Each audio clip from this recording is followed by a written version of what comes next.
Hello बच्चों, आप सभी का स्वागत है एक बहुत ही बेहतरीन क्लास में। बच्चों, आज के इस क्लास में हम लोग क्लास 9th केमिस्ट्री चैप्टर 1 जिसका नाम है हमारे परिवेश के पदार्थ, इस चैप्टर के बहुत ही इम्पोर्टेंट टॉपिक को कवर कवर करने वाले हैं। जैसे सबसे पहले आज के इस क्लास में हम क्या देखेंगे कि पदार्थ किसे कहते हैं, फिर देखेंगे पदार्थ के प्रकार या पदार्थ की कितनी अवस्थाएं, फिर हम लोग देखेंगे अंतराण्विक बल क्या होता है, अंतराण्विक स्थान क्या होता है। इसके बाद हम लोग पढ़ेंगे कि अवस्था में परिवर्तन कैसे किया जाता है। ठीक है, तो आज के इस क्लास में आप सभी लोग बने रहें, कॉपी पेन लेकर के बैठे। कुछ उम्मीद ऐसा आप समझे कि इस क्लास के बाद आपको बहुत कुछ आने वाला है। ठीक है, इस क्लास से आप लोग बहुत कुछ सीखने वाले हैं। चलिए शुरू करते हैं। सबसे पहले हम जानेंगे कि पदार्थ होता क्या है। पदार्थ क्या है, आपको पता होगा कि धरती पे जितना कुछ भी है, ठीक है, जो भी है, जिस कण से मिलकर के बना हुआ है उस कण को हम पदार्थ कहते हैं। Any things that are matter, कोई भी वस्तु क्या है पदार्थ। ईटा, पत्थर, कलम, कॉपी, सब कुछ क्या है पदार्थ। एवरीथिंग इज मैटर कह सकते हैं। पृथ्वी पर जो भी चीज उपस्थित है जिसको हम लोग देख सकते हैं, सब क्या है पदार्थ। हवा भी पदार्थ है लेकिन हम उसको देख नहीं सकते। अब ऐसा समझिए कि कौन कौन पदार्थ नहीं है। पदार्थ क्या नहीं, सबसे पहले तो पदार्थ का डेफिनेशन आपको पता होना चाहिए कि जिसके अंदर कुछ ना कुछ द्रव्यमान हो। ठीक है, द्रव्यमान हो, जो कुछ स्थान घेरे, स्थान घेरे। ठीक है, उसके बाद जो अवरोध उत्पन्न करे। अवरोध कहने का मतलब रुकावट, अवरोध उत्पन्न करे। ठीक है, और जो अवरोध उत्पन्न करे जिसके अंदर द्रव्यमान हो, जो कुछ स्थान घेरे, जिसके अंदर आयतन भी हो, उसे हम लोग क्या कहते हैं पदार्थ कहते हैं। क्या कहते हैं पदार्थ कहते हैं। पदार्थ किसी भी वस्तु या फिर कोई भी चीज जो कुछ स्थान घेरता हो, जिसमें द्रव्यमान हो, जो अवरोध उत्पन्न करता हो और जिसमें आयतन हो, उसे हम कहते हैं पदार्थ। अब ध्यान से समझिएगा बात को कि पदार्थ जो होता है किससे मिलकर के बना होता है। पार्टिकल से मिलकर बना होता है, कणों से मिलकर बना होता है। कणों से मिलकर बना होता है पदार्थ। किससे मिलकर के बना होता है, बहुत ही सूक्ष्म छोटे छोटे कणों से मिलकर के बना होता है। अब आप ये जानिए कि पदार्थ की कितनी अवस्थाएं हैं। तो पदार्थ की मुख्यतः अगर बात किया जाएगा, मेनली कितने स्टेट है मैटर के, तो मुख्यतः 3 अवस्था है। पदार्थ की मुख्यतः कितनी अवस्था है, 3। सबसे पहला क्या होता है, सॉलिड, यानी हम कह सकते हैं ठोस। क्या कह सकते हैं, ठोस। दूसरा होता है द्रव, और तीसरा क्या होता है, गैस। ठीक है, पदार्थ की 3 अवस्थाएं, ठोस, द्रव्य और गैस। ठोस, द्रव्य और गैस। बच्चों, चौथा अवस्था भी होता है। ठीक है, आपको याद रखना है, चौथा होता है प्लाज्मा। और 5वां अवस्था हमारे पास क्या होता है, बीईसी, बोस आइंस्टाइन कंडेंसेट। इसका खोज हमारे भारत के महान वैज्ञानिक कौन से, शैलेंद्रनाथ बोस और आइंस्टाइन, दोनों ने मिलकर के इसके ऊपर रिसर्च किया था। इसलिए इसको बीईसी, बोस आइंस्टाइन कंडेंसेट कहते हैं। ठीक है, 1920 में इसका ये डिस्कवर किया गया था। आपके बुक में दिया गया। बात समझ में आ गया। अभी तक हम लोगों ने क्या पढ़ा है, पदार्थ किसे कहते हैं। तो कोई भी वस्तु, कोई भी चीज, वस्तु छोड़, कोई भी चीज जिसके अंदर द्रव्यमान हो, स्थान घेरे, अवरोध उत्पन्न करे, आयतन हो, वो सारा क्या है, पदार्थ। पदार्थ किससे मिलकर के बना हुआ होता है, ऑब्जेक्टिव में आपसे पूछा जा सकता है, तो आपको बताना कि पदार्थ कणों से मिलकर के बना होता है। फिर इसके बाद आपसे ये पूछा जाएगा कि पदार्थ की कितनी अवस्थाएं हैं। तो मुख्यतः अगर बात किया जाए तो मुख्यतः 3 अवस्था होता है। कौन कौन, ठोस, द्रव्य और गैस। लेकिन आपसे पूछा जाए कि चौथा और 5वां अवस्था कौन कौन होता है। चौथा प्लाज्मा है और 5वां क्या है, बीईसी। किसी को कोई दिक्कत नहीं यहाँ तक। अब हम लोग थोड़ा सा आगे बढ़ते हैं और जानने का प्रयास करते हैं कि ठोस क्या है, द्रव्य क्या है और गैस क्या है। ठीक है, ठोस, द्रव्य और गैस क्या है। तो ठोस के बारे में आपको इतना पता होना चाहिए। ठीक है, ठोस, जैसे हम कहते हैं शेर, तो शेर बोलने से आपके दिमाग में क्या आता है, बड़ा बड़ा बाल होगा, बड़े बड़े नाखून होंगे, बड़ा सा तुम जानवर होगा, बहुत हिम्मत वाला होगा शेर। हीरो, हीरो कहने से क्या आता है, बाल बहुत स्टाइलिश होगा, बहुत ही अच्छा बॉडी होगा। वैसे ठोस कहने से आपको पता है क्या आना चाहिए? कोई ठोस, मजबूत, स्ट्रॉन्ग, जैसे जिसका सेफ फिक्स हो, जो भारी हो, सेफ फिक्स हो, और अ, जिस जो अवरोध उत्पन्न करे, जिसको हम इसे दबाएं तो उधर से भी रिएक्शन आए, इसे वो ठोस है। हम कहते हैं ईटा। ठोस का एग्जाम्पल अगर ईटा है, ईटा के बारे में थोड़ा सा सोचिए। उसको दबाएंगे तो अवरोध उत्पन्न होगा, उसका शेप होता है एक प्रॉपर, शेप होता है कि नहीं? बिल्कुल होता है। और ईटा जो है उसमें कुछ ना कुछ वजन भी होता है, आयतन भी होता है उसका। तो ये क्या है? ठोस। यानी ठोस के बारे में हम ये दो पॉइंट अच्छा से कह सकते हैं। इसका तो आकार फिक्स होता है, सबसे पहला बात, आकार निश्चित होता है। और दूसरा क्या निश्चित होता है? आयतन। आयतन भी क्या होता है? निश्चित होता है। यानी ठोस, ठोस वह पदार्थ है जिसका आकार और आयतन निश्चित होता है।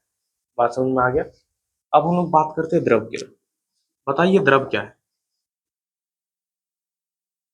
तो द्रव के बारे में बोलने से आपके दिमाग में क्या आता है? चाय, पानी, दूध, शरबत, ये सब क्या है? द्रव है। तेल, शरबत, ये सब द्रव है। द्रव में क्या होता है ना कि इसका आयतन तो फिक्स होता है, अगर 1 लीटर है तो 1 लीटर ही रहेगा, लेकिन इसका आकार फिक्स नहीं होता है, शेप फिक्स नहीं होता है। कैसे? अगर हम 1 लीटर पानी को किसी बोतल में रखते हैं तो बोतल का शेप ले लेगा, लेकिन अगर हम उसी 1 लीटर पानी को किसी कटोरे में रखते हैं तो वो उस कटोरे का शेप ले लेगा। लेकिन कहने का मतलब ये है कि द्रव पदार्थ जो होता है ना, उसका आयतन फिक्स है, लेकिन आकार उसका फिक्स नहीं कि कब कैसा आकार ले सकता है। हम जिस पात्र में यानी जिस कंटेनर में उसको रखेंगे वह उसी का आकार ले लेगा। तो द्रव के बारे में हम ये कह सकते हैं कि आकार जो होता है ये अनिश्चित होता है, और आयतन क्या होता है? आयतन होता है भाई साहब फिक्स यानी निश्चित। कैसा लग रहा है पढ़ने में? आप लोग कमेंट करके नीचे बता सकते हैं। अगर आप लोग को अच्छा लगे तो फिर नेक्स्ट पार्ट इसका हम अपलोड करेंगे। आकार निश्चित और आयतन निश्चित, आकार अनिश्चित अनफिक्स्ड, और आयतन फिक्स्ड, क्या होता है? द्रव। तीसरा पार्ट आता है हमारे पास गैस। गैस के बारे में क्या है बताइए? तो गैस जो है उसका कहानी ये है, आपने देखा होगा कि अगर कहीं पे थोड़ा सा गैस लीक कर जाए रसोई घर में, किचन में, क्या होता है? पूरे घर में फैल जाता है। परफ्यूम लगाते हैं हम तो दूर दूर तक फैल जाता है। यानी ना तो इसका आकार फिक्स है, आकार तो फिक्स होगा ही नहीं, इसका ना तो आकार फिक्स है और ना ही इसका आयतन फिक्स है।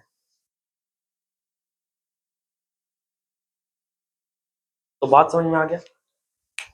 ठीक है। ठोस, द्रव्य और गैस में क्या आपको समझना है? ठोस वैसा पदार्थ जिसका आकार फिक्स और आयतन भी फिक्स, जैसे ईटा, पत्थर।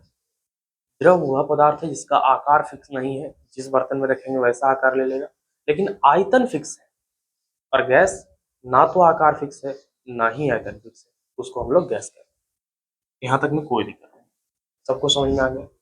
अब थोड़ा सा और बात करेंगे कि पदार्थ, अभी हमने बताया कि पदार्थ कणों से मिलकर के बना हुआ, पार्टिकल से। तो पार्टिकल कैसे हैं? क्या पार्टिकल अरेंज्ड हैं अच्छे से?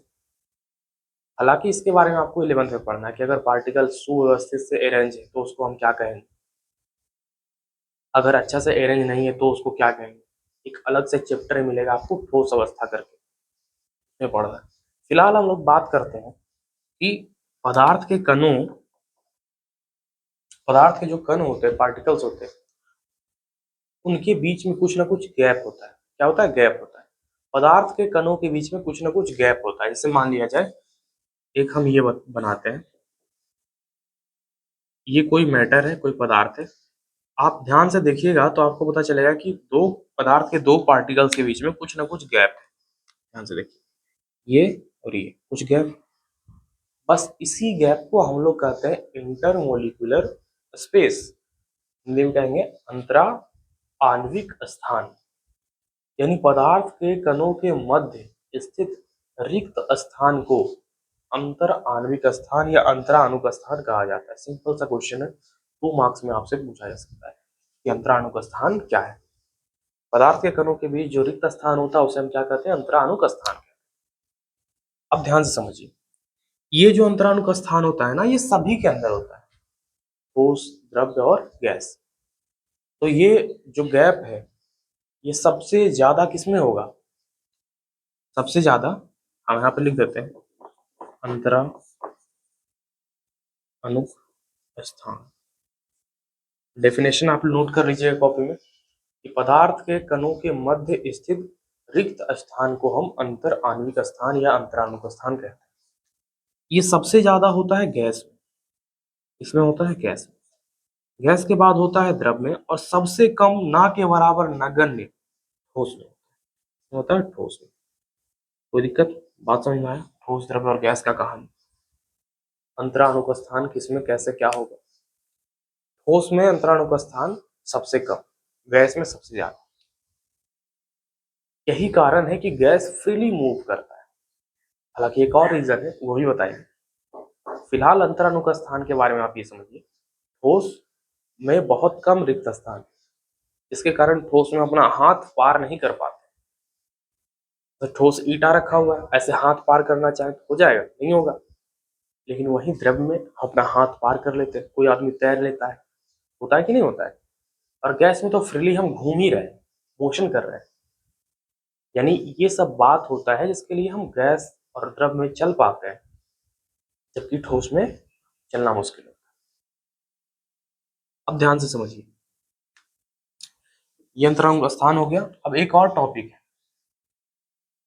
वो बात बस ऐसा है कि पदार्थ के दो पार्टिकल्स के बीच एक अट्रैक्शन फोर्स लगता है, बल लगता है। ठीक है, पदार्थ के दो कणों के बीच बल लगता है। जैसे कोई भी दो पार्टिकल्स है, उन दोनों के बीच फोर्स लग रहा हो, भले हम लोग फील नहीं कर पा रहे, लगता है कि नहीं लगता है फोर्स? आप क्लास में बैठे हैं तो फोर्स लगता है सभी पार्टिकल्स के बीच, आप समझ पाते हैं। यानी हम ये कह सकते हैं कि पदार्थ के कणों के बीच लगने वाला जो बल है, फोर्स है, उस फोर्स को हम लोग कहते हैं कौन सा फोर्स? इंटरमोलिकुलर फोर्स, या हिंदी में कहेंगे अंतरा आणविक आकर्षण बल। ठीक है, आज समझ में आया? या अंतराणुक बल भी कह देते हैं। हम यहाँ पे लिख सकते हैं अंतराणुक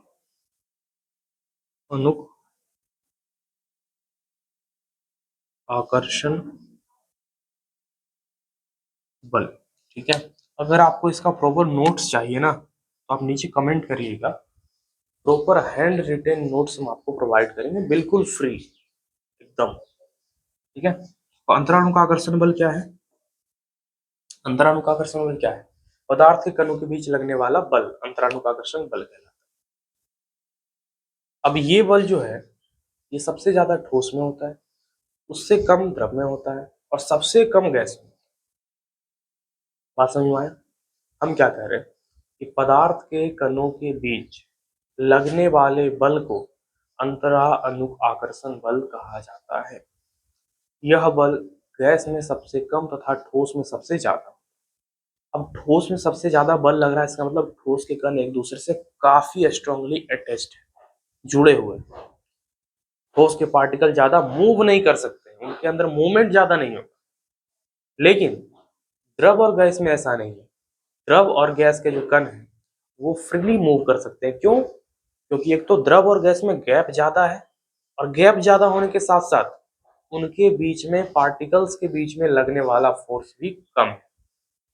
यही कारण होता है कि द्रव जो है वो एक जगह से दूसरे जगह बह जाता है, द्रव के अंदर बहाव की प्रवृत्ति होता है, जबकि ठोस के अंदर ऐसा नहीं होता है। गैस के अंदर भी बहाव की प्रवृत्ति होती है, द्रव से भी ज्यादा होता है, लेकिन ठोस में ऐसा नहीं होता। बात समझ में आया? अगर आपको यहाँ तक का क्लास अच्छा लगा हो तो इसको दोस्तों के पास शेयर करिएगा, लाइक करिएगा, और नीचे कमेंट करके जरूर बताइएगा कि आपको ये क्लास कैसा लगा, क्या आपको इसका अगला पार्ट चाहिए, और नोट्स वगैरह के लिए आपका क्या विचार है। धन्यवाद।